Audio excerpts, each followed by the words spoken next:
This is the story of America, seen in color for the first time.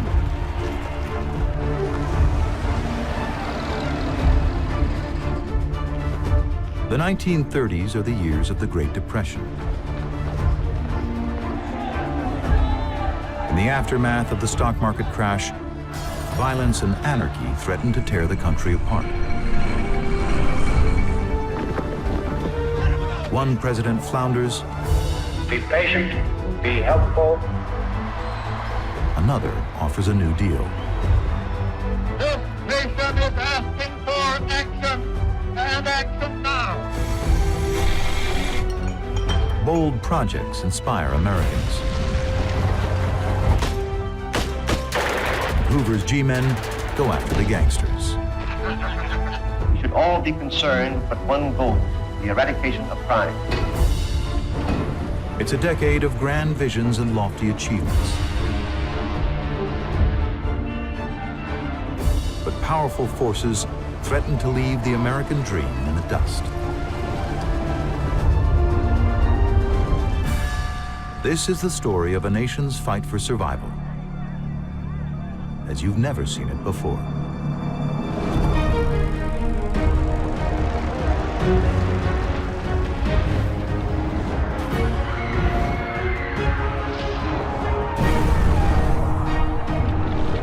I want us to recapture that.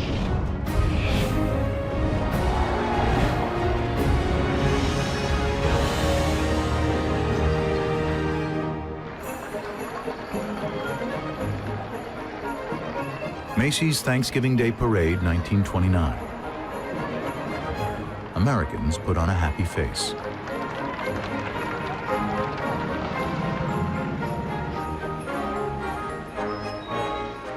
In Washington on Christmas Eve, First Lady Lou Hoover traditionally distributes toys to local children.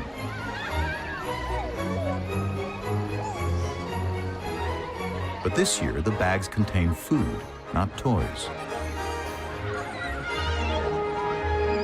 The country is in the throes of an economic meltdown. That same night, disaster strikes.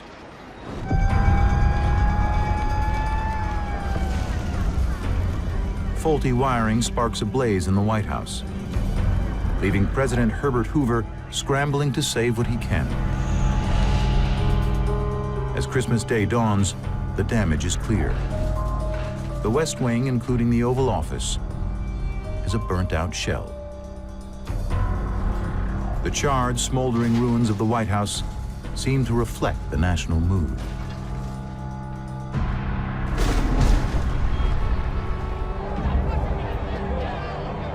Just 2 months earlier, $25 billion, nearly $500 billion today, disappears as the stock market plummets. Banks demand that brokers repay what they've borrowed, but many cannot. And on Main Street, Americans lose confidence in banks and try to pull their money out.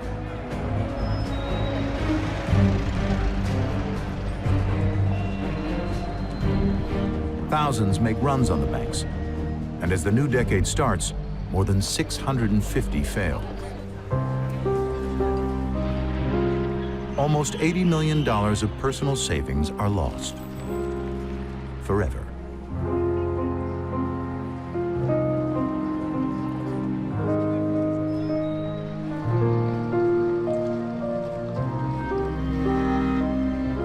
Men across the country are losing their jobs in droves. Chicago is one of the places hardest hit. In 1930, nearly 450,000 people in this city alone are unemployed, an increase of 170%. They're unable to feed their families. The needs of the poor overwhelm local governments. Churches and private charities step in to help. Even mob boss Al Capone sets up one of the first soup kitchens.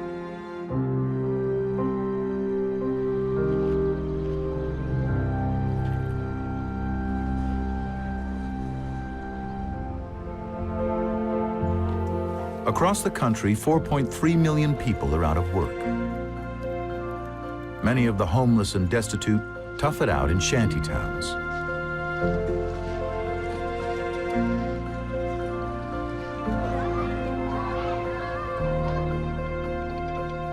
They're dubbed Hoovervilles, a scathing commentary on the president.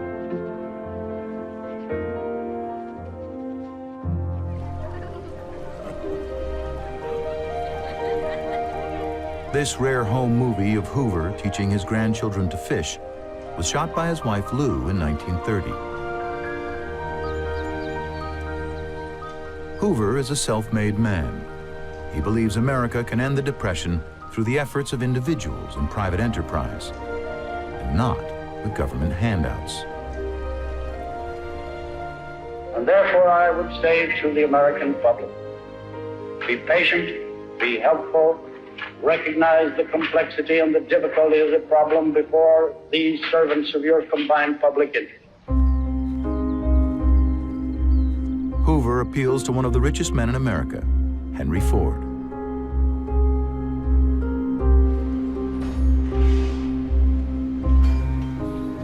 Hoping to stimulate sales and the economy, Ford raises wages and cuts car prices.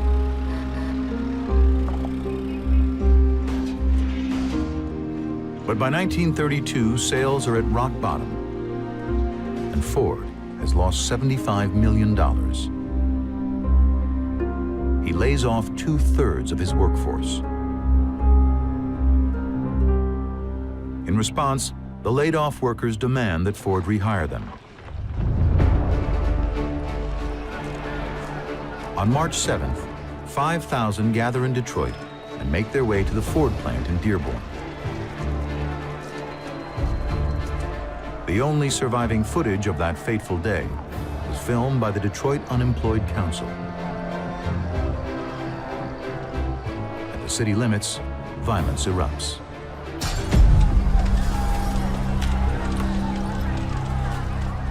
Dearborn police spray tear gas and attack the men with clubs. The protesters fight back with anything they can.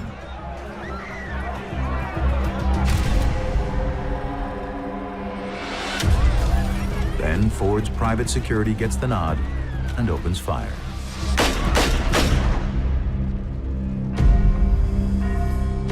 Four laid-off workers died that day.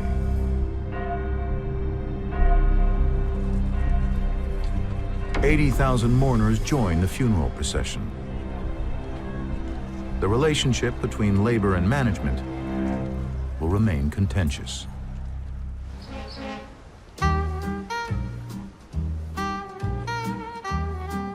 For the lucky few who have even a little money, life is much different. 19-year-old Wallace Kelly was drawn to New York by his dreams. He saved for a movie camera by skipping lunch in college. He aims to find work as an illustrator.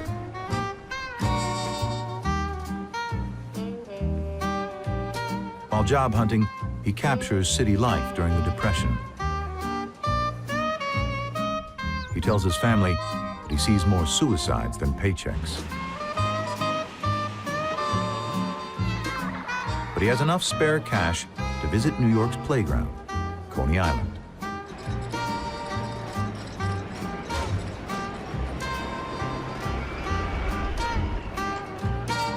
For others, savings are gone. They have nothing. From all parts of the country, and this contingent from California, are heading for Washington to join the bonus fight. In 1932, some 20,000 World War I veterans, called the Bonus Army, marched to a new battlefront. Congress has promised them a bonus of $1.25 for each day served overseas. Not to be paid, though, until 1945. With so many veterans broke and jobless, they are demanding the money now. Congress refuses. $2 billion it's just not possible.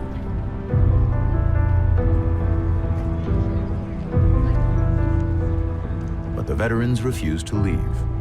They camp out in the sweltering summer heat. 5 long weeks pass. Finally, President Hoover, convinced the bonus army is a front for a communist revolution, orders the police to clear the men out.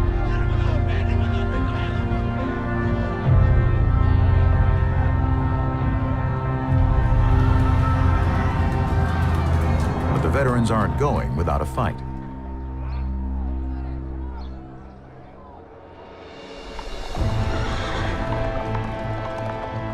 Hoover calls in the army.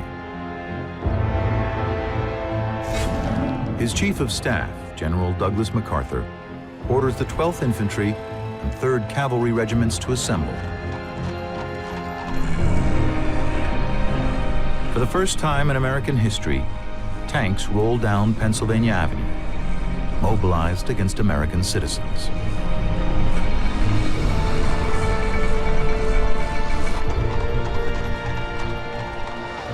Ignoring Hoover's orders to evacuate the men peacefully, the infantry closes in on the veterans. The soldiers advance with tear gas and fixed bayonets and burn the camps to the ground.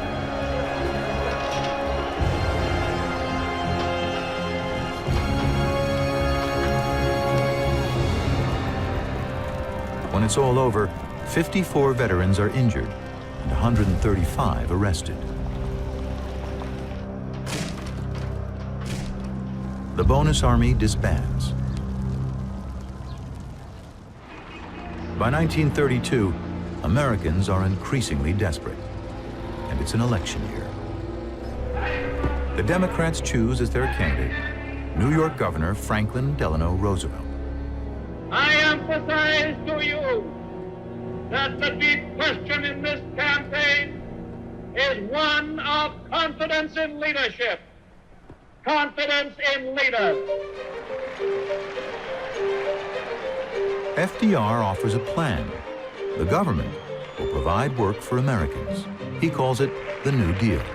It's a stark contrast to Hoover's hands-off policy. This campaign is more than a contest between two men. It is more than a contest between two parties. It is a contest between two philosophies of government. Presidential campaigns are now featured on newsreels. A national leader's image is more important than ever before.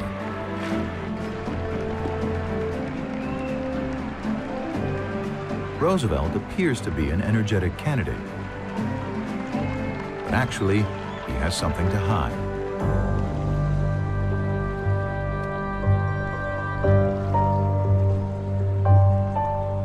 "11 years earlier, at the age of 39, Roosevelt contracted polio, which left his legs partially paralyzed.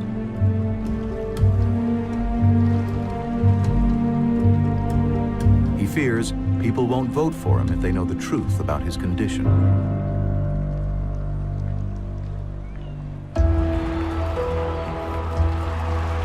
At Griffith Stadium in Washington, D.C., Senators pitcher Jimmy DeShawn captures this very rare footage of FDR walking with his leg braces.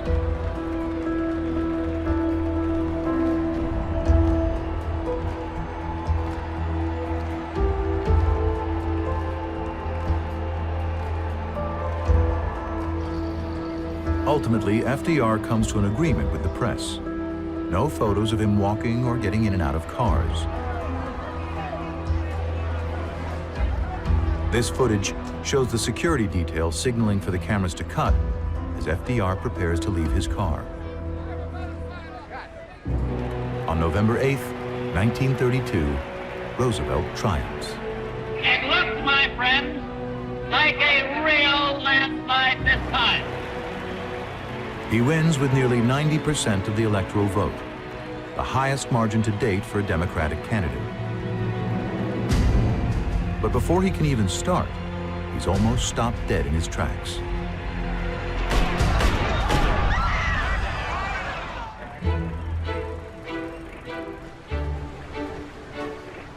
It's February 1933. President-elect Roosevelt is in Florida.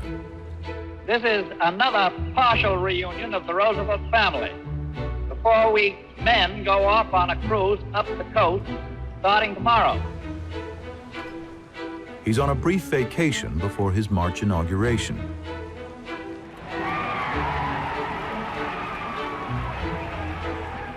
He stops at Bayfront Park, Miami, to make an impromptu speech from the back of his car.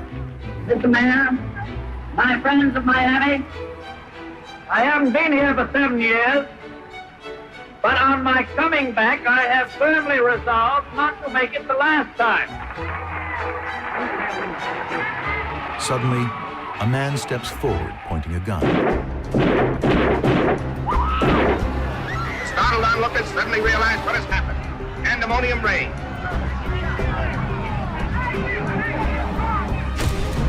Next to Roosevelt is Chicago Mayor Anton Cermak. He takes a bullet meant for FDR and later dies. 4 others are injured. They've got him. The Secret Service man load him on the rear of the car and hustle him away to jail. Roosevelt escapes unscathed, thanks to an unlikely hero. Housewife Lillian Cross was standing next to the gunman. She swatted his firing arm with her handbag. I knew he was shooting at the president, so my first thought was to get the pistol up in the air so he wouldn't hurt any of the bystanders. The gunman, Giuseppe Zangara, had vowed to kill all capitalists. He's convicted, sentenced, and 5 weeks later, he's executed in Old Sparky, Florida's electric chair.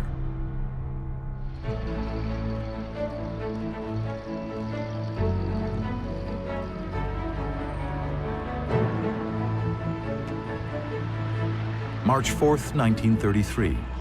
Hoover joins Roosevelt, and they travel together to the inauguration, where a crowd of 250,000 gather.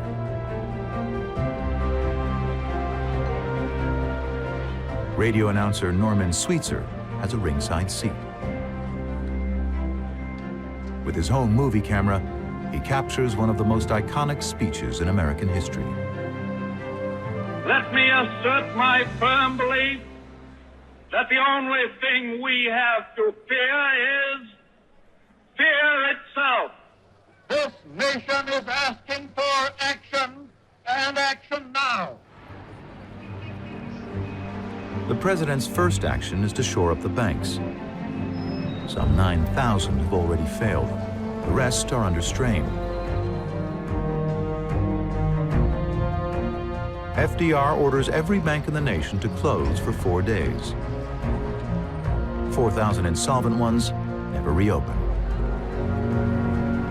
In an unprecedented move, he restocks the rest with newly minted money. The government is intervening in the economy like never before. $2 billion is printed and shipped out to the banks.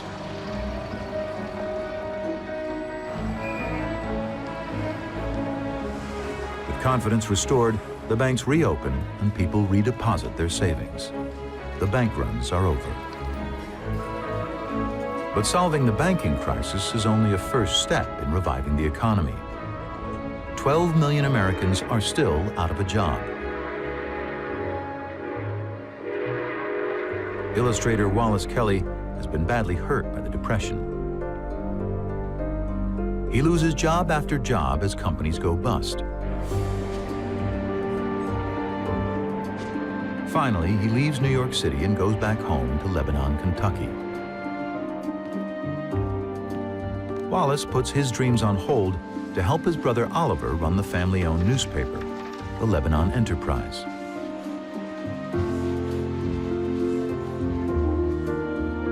This small-town weekly binds the community together and is still published today. Wallace captures this intimate look at life inside the paper in the 1930s. Despite hard times, people can still find 5 cents for the paper.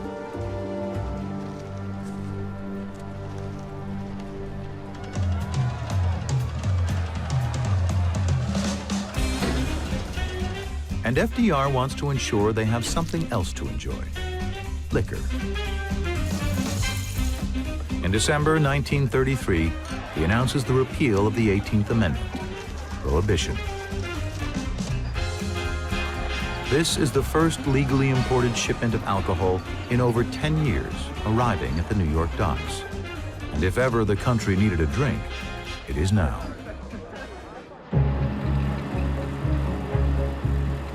Prohibition, which began in 1920, was intended to purify society. Instead, it spawned corruption, violence, and organized crime. By the time Roosevelt becomes president, homicide rates are at an all-time high. The public has little faith in the police. Armed vigilantes patrol the streets of New York.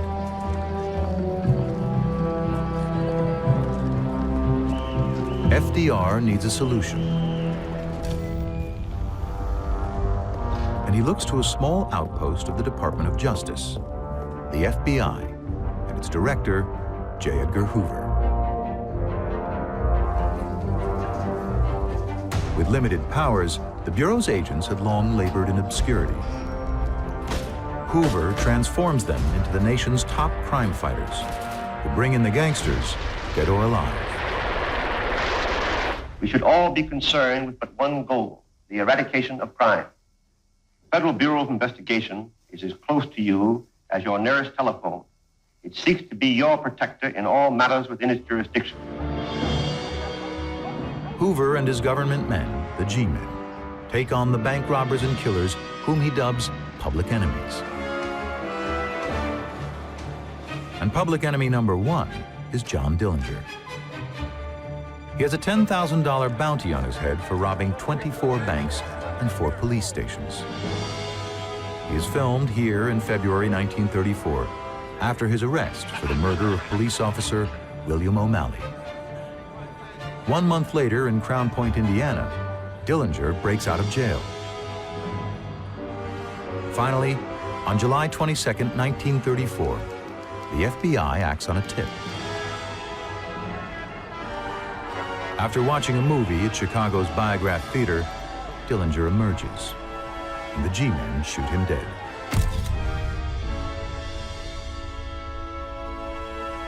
Machine Gun Kelly from Memphis, Tennessee, is renowned for his favorite weapon, the Thompson submachine gun.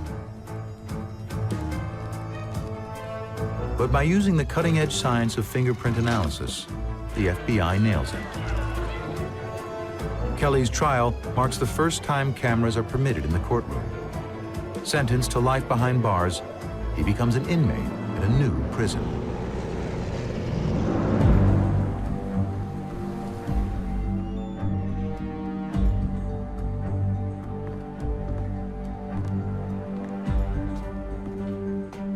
Perched on a rocky island surrounded by the dangerous currents of the San Francisco Bay, Alcatraz opens in 1934.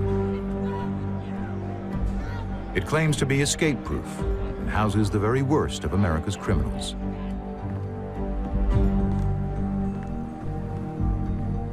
FDR's tough stand on crime is getting results. By the end of the decade, homicide rates will drop by 1/3.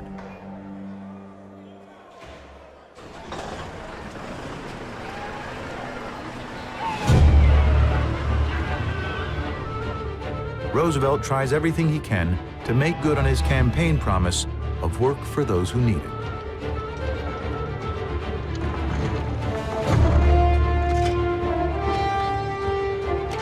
He forms the Civilian Conservation Corps, the CCC, and offers jobs to 250,000 young men. They earn $30 a month, 25 of which is sent back home.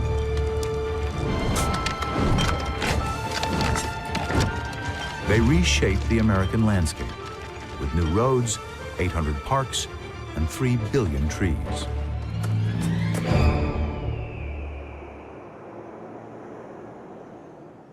Illustrator Wallace Kelly is now married and still making movies. He and his wife Mabel take a road trip.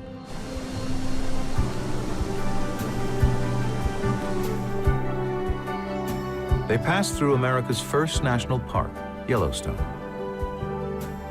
Its roads and campsites, all built by the CCC.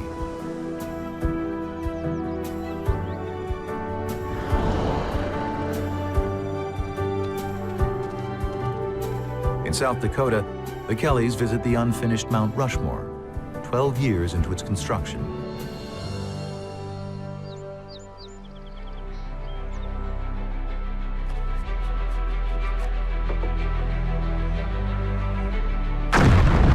In 1935, another New Deal project, the Grand Coulee Dam, is the biggest building site in the world, employing 11,000 men. In Washington state, they excavate nearly 63 million tons of earth and rock. A conveyor belt 2 miles long transports the debris. And some 24 million tons of concrete pour into the Columbia Basin to dam the river.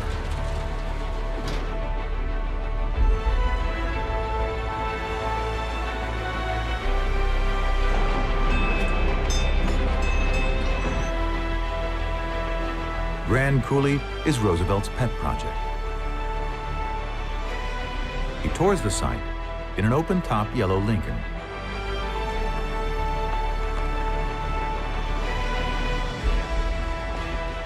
By 1935, the New Deal is delivering.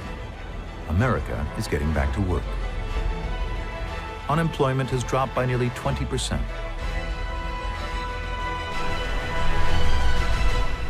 FDR takes to the radio to assure Americans the recovery will continue. Economic calamity. We have, in the darkest moments of our national trials, retained our faith in our own ability to master our own destiny. Fear is vanishing. Confidence is growing on every side. But in the Great Plains of the American heartland, pioneer dreams are turning to dust.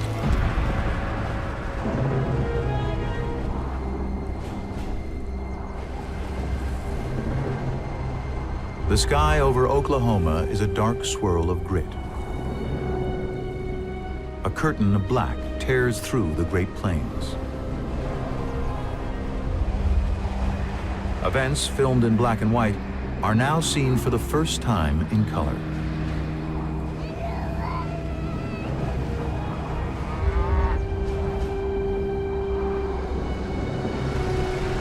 Following a devastating black blizzard on April 14, 1935, Kansas news editor Edward Stanley says the Great Plains are now the Dust Bowl.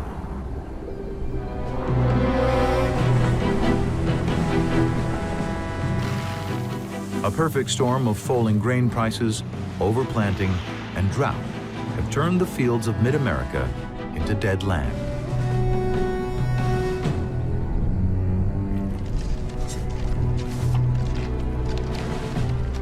The topsoil has no moisture left to hold it together.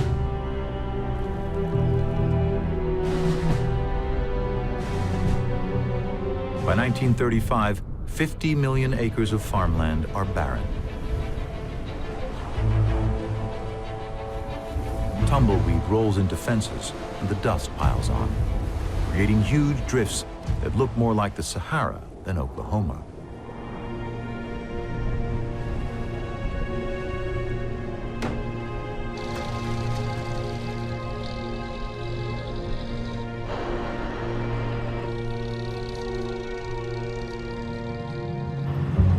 Over the decade, 3.5 million Americans are forced to leave their homes in an exodus that will inspire Steinbeck's novel, The Grapes of Wrath. It is the largest migration in American history.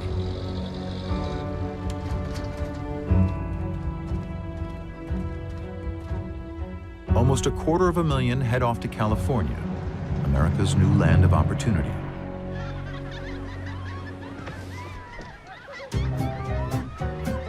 California is the Golden State. And with 800 miles of coastline, the action is at the beach. Sunbathing is a new trend in the 1930s. Gone is the quest for pale skin. Now, it's all about the tan. Inventive skin tone products include spray tans and tanning drinks. Out on the water, Hawaiian Duke Kahanamoku is riding his surfboard. The Duke is the father of modern surfing, enticing young Americans to brave the waves.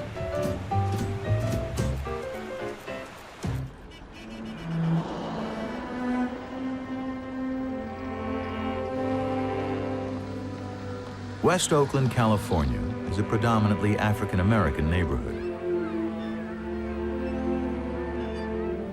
This is the home movie footage of one resident, Ernest Bean.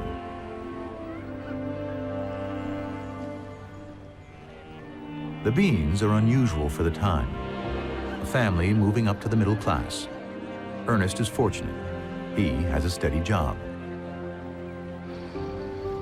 During the Depression, unemployment for blacks is at 50%, twice the rate of whites. Jim Crow laws mean segregation is still widespread. Even the New Deal discriminates against African Americans. Whites get the pick of the jobs and a higher wage.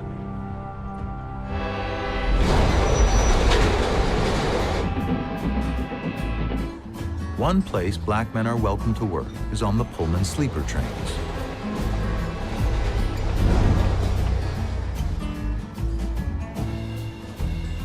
Each luxury car is staffed by uniformed porters. The majority are African American.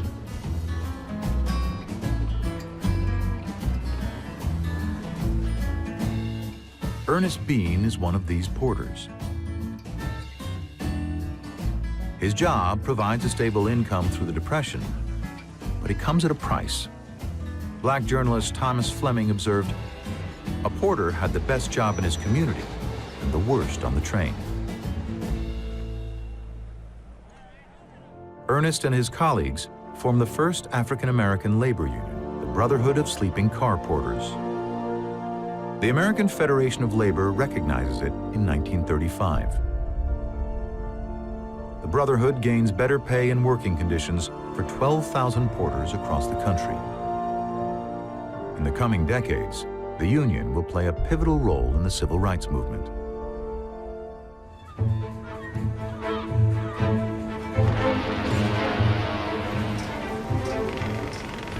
Across San Francisco Bay from Oakland, an ambitious New Deal project is underway.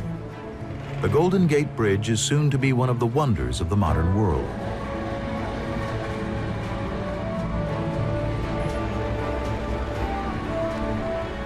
Work begins in 1933, and by 1936 is nearing completion. The project offers good pay and a steady job, but not without risk.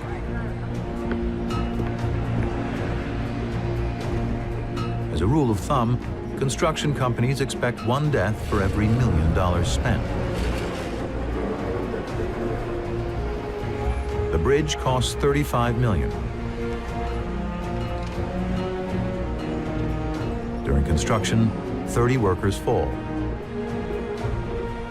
But 19 are saved by a safety net strung underneath.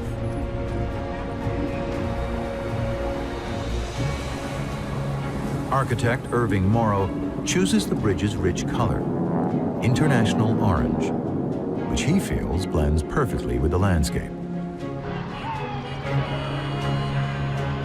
The first vehicles cross on May 28, 1937. At the time, it's the world's longest suspension bridge. A golden gate to a bright American future.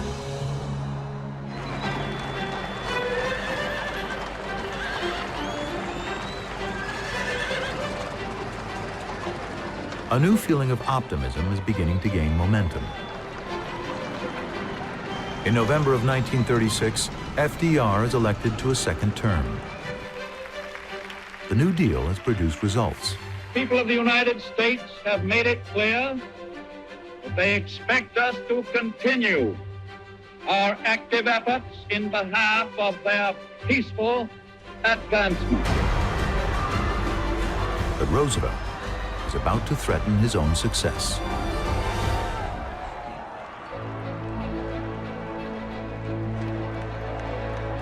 In January 1937, FDR begins his second term. The nation's production, profits, and wages are rising back to pre-crash levels. Unemployment is at its lowest since he took office. The country is coming back to life. But FDR can't take all the credit.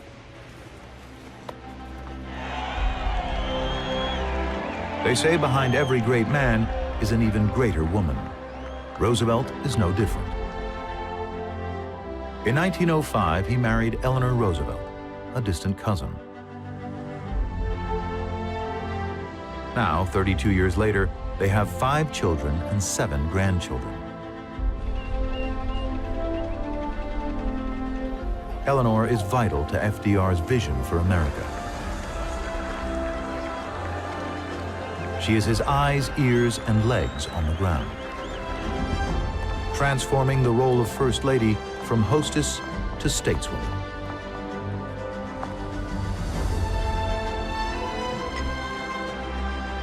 I'm very glad to be back, and we've had a perfectly delightful trip and enjoyed every minute of it. She fights for the oppressed and forgotten. After extensive lobbying by Eleanor, FDR sets up the National Youth Administration. Those who are not employed will need more than they have needed before. Their skills have completely gone.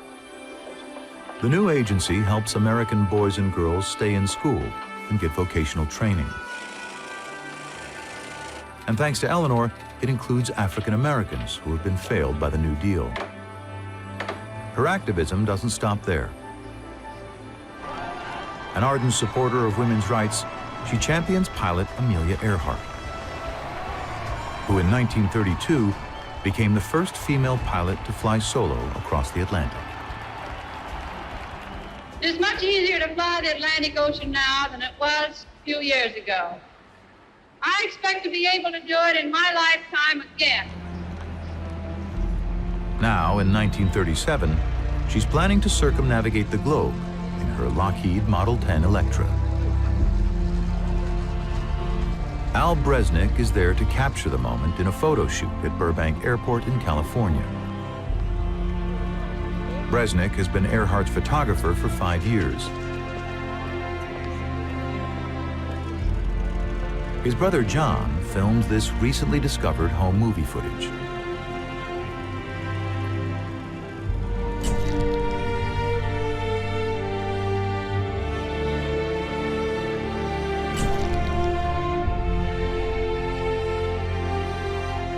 Here we see a carefree 39-year-old Earhart just before her June 1st departure.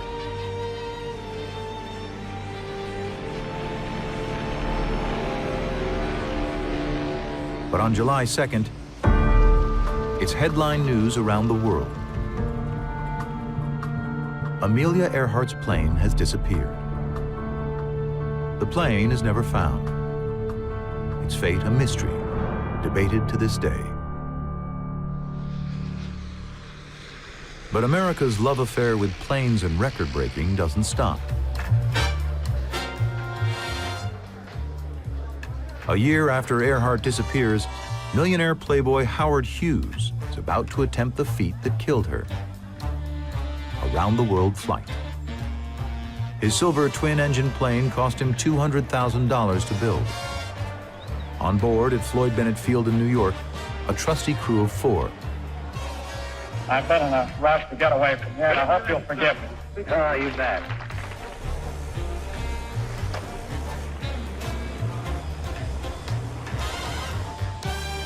He lands in Paris after 16 hours, 38 minutes, a record-breaking time.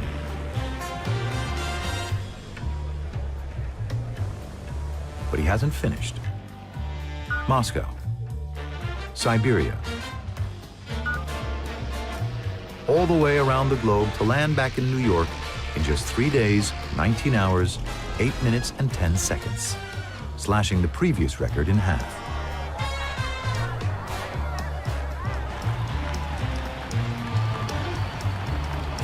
Howard Hughes' success is just the news the nation needs. In 1937, America's recovery is dealt a blow. FDR, believing that his bold government programs have now achieved what was needed, changes course.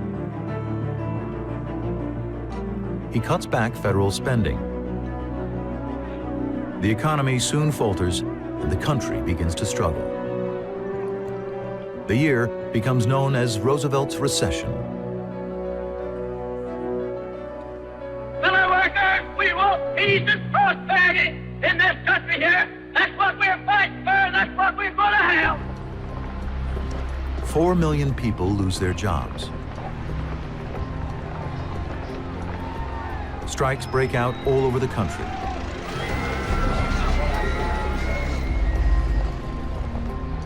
FDR quickly takes action.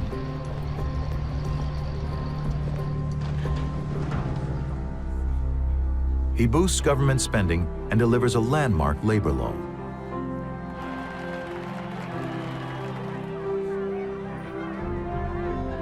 In June 1938, the minimum hourly wage is set at 25 cents. The working week, a maximum of 44 hours.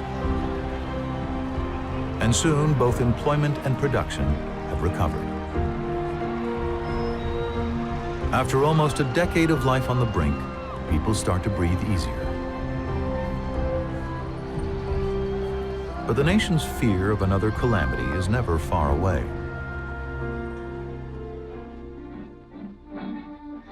On October 30th, 1938, radio listeners tuning into the CBS network are in for a shock. Ladies and gentlemen, we interrupt our program of dance music to bring you a special bulletin from the Intercontinental Radio News.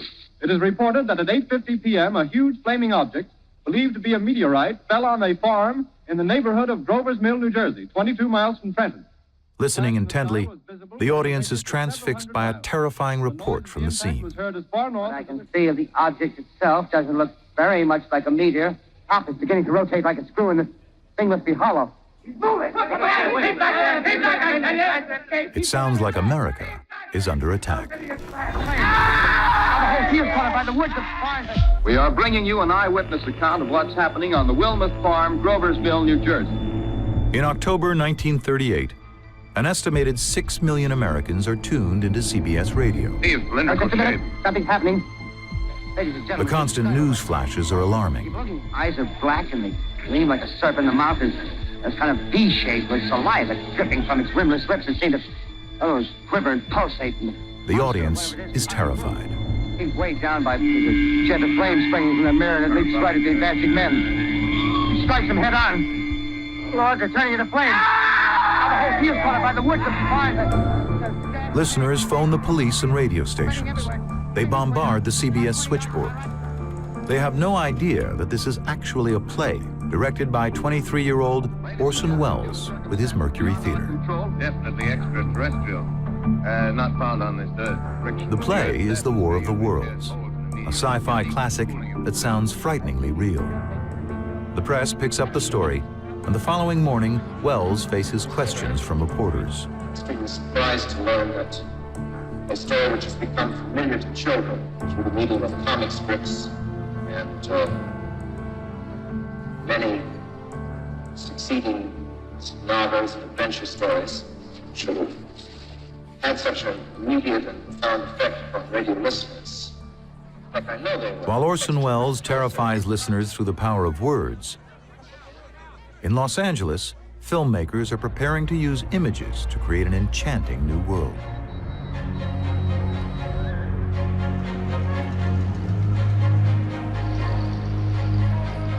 In October 1938, at the MGM studios, shooting starts on a project that will revolutionize the movies.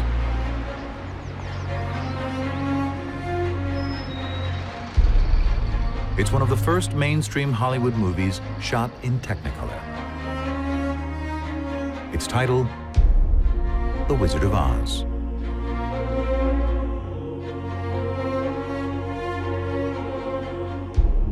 The costly technology has been available for over a decade. But due to the Great Depression, it is only commercially viable now.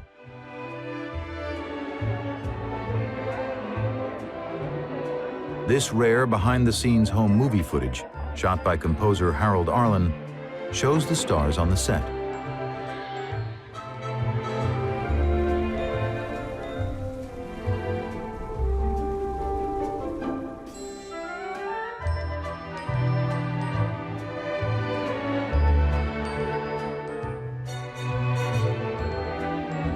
Playing the main character, Dorothy Gale, the legendary Judy Garland. Portraying a 12-year-old, she is, in fact, 16 at the time of filming. Originally set to wear a blonde wig, Garland's more natural look is decided upon once filming starts. Her co-star Burt Lahr wears a costume made of real lion fur, weighing over 100 pounds.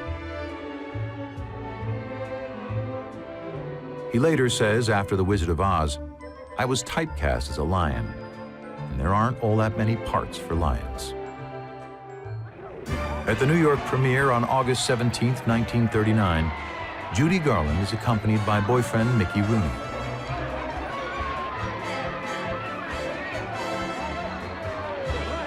"15,000 strained to get a glimpse of the Hollywood stars."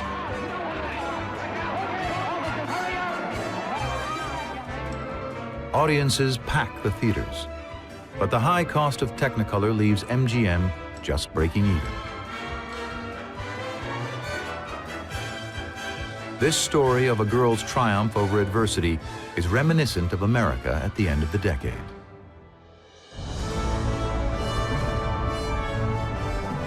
President Roosevelt, by marshaling the untapped powers of government, has pulled America out of the Great Depression.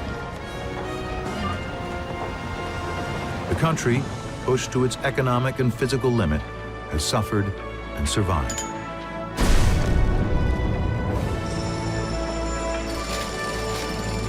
The 1930s is part of our American story.